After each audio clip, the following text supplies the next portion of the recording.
I continue my visit with Stephen Martin on episode 2 of November's The Compliance Life, where Stephen works at 3 very troubled companies after his government service career.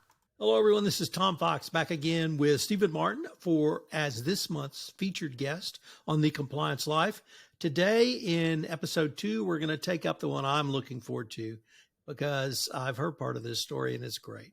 It's Stephen's journey through 3 troubled companies. So first of all, Stephen, welcome back. Thanks, Tom. As you know, it's always great to be here with you and looking forward to my troubled company career chat. So in the trioca of accounting fraud, you worked for 3 companies in the first 5 years or so of this century that are well known to many people, and it started with WorldCom. So could you tell us how you got to WorldCom and some of the craziness you were personally involved in? Yeah, it's it's always fun to talk about WorldCom, Quest, and Adelphia, kind of my 3 troubled companies, and so it'll be a fun journey back through it. I was at the U.S. Attorney's Office in Washington D.C. Was working on litigation, had started building out the compliance program there, which was really an interesting one because Bernie Ebbers, as we all know, at WorldCom CEO, who went to prison, when we presented him with the code of conduct, and we did both the domestic and international versions, he said to us, "Why do we need that? We're the most ethical company I know." And so didn't want to put it in place. And that'll tell you a little bit about that culture probably. But the way I made the move from the U.S. Attorney's Office to WorldCom is, it was back in the early 2000s. If you remember, all these high flying tech companies, people, were interested in going in-house as lawyers. In the path normally from the U.S. Attorney's Office was to go to a big law firm, right? And, kind of out of the blue, because I wasn't looking to leave, the opportunity to join WorldCom, handling government investigations, litigation, and kind of normal types of work popped up. And the guy who was the number 2 in charge of WorldCom's legal group, a guy named Tom O'Neill, was a former federal prosecutor from Baltimore. And, somehow I got picked up and I applied for this and ended up getting offered the job. And, at the time it looked really interesting. It looked like an amazing move to go from the U.S. Attorney's Office straight in-house to do something for, at the time, was one of the biggest high-flying tech companies in the world. I think it was worth $100 billion. And so I got offered the job, and it was really interesting. I was sitting across the street from what would be my office at WorldCom, having dinner at an Asian restaurant, while Tom O'Neill called me to offer me the job. And he called at like 8:00 at night. And he was going on vacation, wanted to offer me the job, wanted to work through all the details. And so I'm sitting there having this conversation with him on the phone, on my cell phone, and I can see him through the window. I didn't tell him that because I didn't want him to think I was some like weird stalker, right, at the time. But it was literally, I was having dinner in the restaurant across the street. He was sitting in his office. So I'm having a conversation, watching him talk to me and offer me the job. And I remember very vividly not negotiating 1 cent in salary, and all on stock options, right? Because it was, the early 2000s. I was thinking this is a great way to, make up for some of the government salary at the end of the day. And so negotiated for more stock options, not a dollar cent, more in terms of salary. And I think I joined at like $42 or $44 a share, and I think I left at 15 cents. So that really worked out well for me in terms of my negotiating strategy. But it also started me on, my in-house corporate compliance career before compliance officers were really a thing. And, I had an amazing experience while WorldCom was kind of running normal, and I had an even more interesting experience as WorldCom collapsed. So what was your part in that collapse? So my part in that collapse was really interesting because I had been working with like internal audit, and I'd been working with various groups around the company, just like a compliance officer would, and doing various things, internal investigations, litigations, or whatever. And I got a call one day from Cynthia Cooper. And you know Cynthia Cooper, but for people who don't out there, she was head of internal audit at WorldCom. She became, subsequent to this, one of Time's Women of the Year as a whistleblower, and it was a big deal in terms of what she did because she stood up and exposed one of the biggest frauds in corporate America history of all time. Certainly that was number 1 at the moment. Anyway, she called me up and she said, "Hey, Stephen, I'm at the WorldCom board meeting, and I just got done talking to Bernie Ebbers, right, the CEO, and there's some potential sales commission fraud issues that have come up. Bernie would like you to work with me to investigate them. It involves some top reps and, some major people that Bernie, knows well. And so he wants you to investigate it. And I said, oh, okay, great. I think this is great for my career. I'm a young, lawyer. The CEO of the $100 billion company wants me to, investigate something. Like I'm excited. And then she said, but there's two things. And whenever somebody says, but there's two things, like, it's not going to be good. And she says, first, he wants to run the investigation himself, right? Because he knows these people really well. And so he wants to be involved. And second, you can't tell the general counsel or the chief legal officer, the number two guy who was my boss. And I'm like, well, Cynthia, I can't do that, right? I can't not tell them. And she's like, well, Bernie. And Bernie was a notorious hothead, right? And so, and I was like, Cynthia, I literally have to tell them. Like, not only are they my bosses, but it's the legal department. Like, this is a serious issue. Like, there's no way. And she's like, well, what are you going to do? And I said, I don't know. Because now I went from being ecstatic to thinking I'm going to get fired or this is a really bad day in my career, right? Because I'm being told to do something by the CEO, very powerful CEO at the moment. And I know what my ethical obligations and responsibility to the corporation are. So I wander in as my next step to my good friend, Tony Alfano, who was head of labor and employment at WorldCom. And I sat down and I said, Tony, I need to talk to you about a serious issue. And as opposed to the MCI Fantasy Football League we also had, but I'd sit down and talk to him. And I explained the situation just like I explained it to you. And he's like, wow, you are so effed up, is what he said. And I was like, Tony, that's not the response I want from head of labor and employment. He's like, oh, you're toast. Like, what are you going to do? And I'm like, okay, again, that's not the response I wanted. I said, can you just document that we had this conversation? Because it might be important to me later. And I said, well, I'm going to go up to talk to the general counsel, Mike Salisbury, who was the general counsel, but he didn't really know the lawyers and he wasn't involved in us on a day-to-day basis. And I was going to skip my boss, Tom O'Neill, right? Because I knew this was a very sensitive issue. So I went up to talk to Mike and walked in his office. I'm pretty sure he didn't know who I was, right? And explained the situation to him.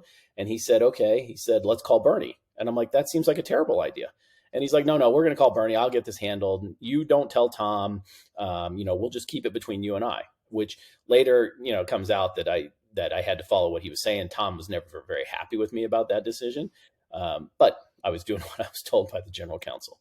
And so Mike calls up Bernie Ebbers. He said, hey, Bernie, I've got Steven in here and, I heard about this issue with Cynthia and he just goes crazy. He starts dropping F-bombs. I told him not to talk.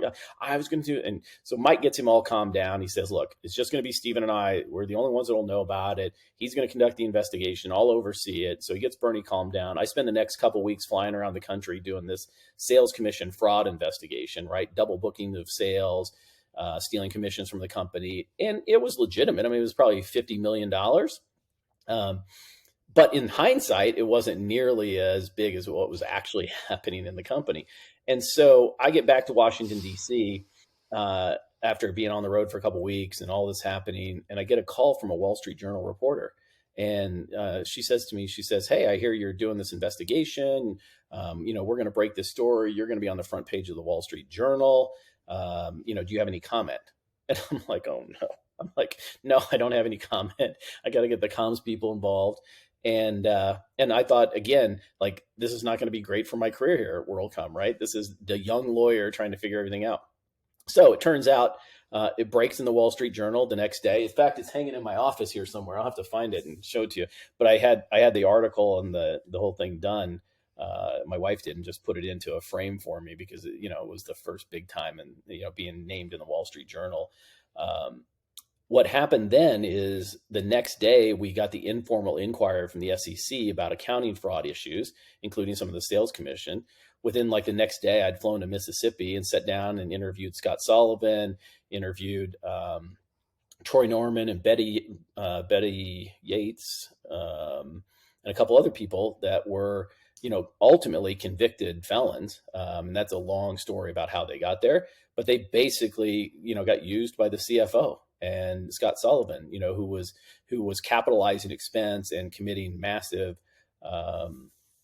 accounting fraud, trying to keep up the the financials and the stock price, given where things were happening in 2002 with, the kind of collapse of the economy and the companies. And so Bernie Ebbers and Scott Sullivan were trying to control everything, prop it up, because what had happened at the company is WorldCom was a fast growing tech company, the internet backbone, but huge expense, right? And lower revenues. MCI, which they had bought a couple of years before that, was the old telephone company that had huge revenues and declining profitability and declining margins and everything. And so kind of those two intersected, and all the debt that was on the company, and given where the markets were, it just was causing, a lot of pain for the business, as it was happening, throughout the corporate environment.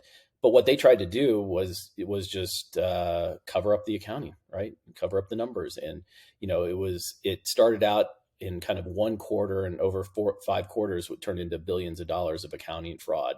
And then Cynthia Cooper came out and exposed this, and was, a whistleblower, and the company collapsed in one of the biggest collapses in American history. And, I'm sure we'll circle back to this, but the last thing I did was write a memo with a stack of documents about my interviews with Scott Sullivan and others, and left it on my desk and walked out. So it was the biggest corporate failure in American history to that date. But you didn't stop there. So tell us about moving from WorldCom to Adelphia.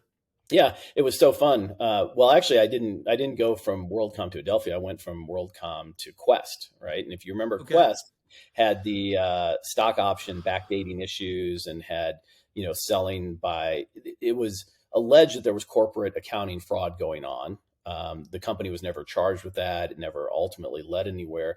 But the CEO, Joe Naccio, was ultimately convicted of insider trading, right? And he was accelerating stock option plans. I mean, the guy had hundreds of millions of dollars in stock options, and he chose, with news that he had about, declining revenue in the company, and same kind of thing, like the same issues that were happening generally in the industry. He chose to accelerate his selling of stock to take a bunch of money personally, and was convicted. And, and so when we talk about the 3 companies, all 3 CEOs of the companies that I've been involved in are in prison, and the companies no longer exist. So I don't know if that's a good thing. But it was a pretty wild time. And so I actually came to Quest after the issues had started, and after the CEO had resigned and been convicted. And so I helped then to sort of rebuild the company. I dealt with a lot of the fallout around what was happening with the former CEO.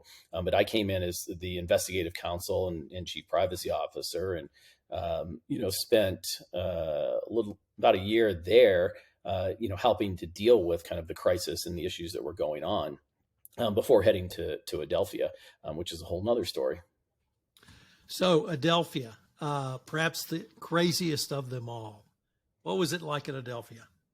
Adelphia was really interesting, right? Because it was a publicly traded company, but it was really controlled by a family, the Regis family. And, they were based in Coudersport, Pennsylvania. It was the dad, and then his sons. One of the sons was a CFO. One of the other sons was involved in one of the other businesses. Another son had decided he didn't want to be really involved in the businesses. He wanted to actually be a priest. But his dad and mom forced him into the business, which turned out to not be good, because he ended up being a convicted felon, but was less involved in the shenanigans. It was really the father and the son, Tim Regis, who was the CFO. And, what they did is they had a great cable company business, started out in Western Pennsylvania, bought a bunch of cable systems all through the country, built a great business, and then decided they wanted to go public. And so went public, took public money, but with that still treated their company like it was their own personal piggy bank. And so they did lots of things. I mean, they were buying timber forests, and they had golf course, and they owned all of Coudersport, basically, right? It was, for all intensive purposes, it was a company town. Like, it was all Adelphia, all the Regis family, and they, they were the kingmakers in that town. It was really interesting to kind of see. Tim, the CFO, was, he fashioned himself a playboy. So he was flying all over in the corporate jet with various women. He was doing all kinds of different things. And they, they were just personally taking money, right? At the end of the day. I mean, it's kind of as simple as that. And, ultimately led to the collapse of the business, even though it was incredibly profitable. And, we ultimately, as we worked through the prosecution of the Regis family, with the U.S. Attorney's Office in New York, and the company was forced into bankruptcy, but we ultimately sold it for $17 billion. I mean, a lot of the creditors actually got 100% on the dollar because the company was so valuable and it was throwing off so much cash as a cable system. But it was just mismanaged, and the people that were running it, the family, they were just, again, treating it like their own personal piggy bank. And they didn't sort of appreciate or care that once you're a public company, you have shareholders, you have disclosure requirements, you have things you can't do with the money in accounting. One of them, I think the CEO is getting paid $1 million a month in just kind of a slush fund, right? That even though he didn't need the money. I mean, that's the crazy part of this, is that family was super wealthy, and they didn't need anything else. I mean, they could have done it all legitimately. That's kind of one of the interesting failures, or one of the things I've watched about from a personality standpoint through all of these things, is why did these people make these decisions?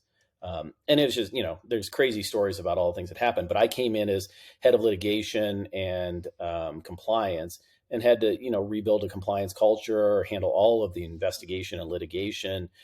So it was a crazy time. And then we ultimately, like I said, sold the company for $17 billion. So we went through a major transaction. It was 3 years of drinking out of a fire hose. I was also doing my MBA at the same time, because when I was at WorldCom, I sat down with Scott Sullivan, who tried to explain why capitalizing an expense is legitimate, and that he was going to put a white paper together and explain it to the board. And as a prosecutor, I knew what he was saying was bullshit, right? But I also didn't quite understand it. And so I went back to do my MBA, and was doing it during the time that Adelphia and all the collapse.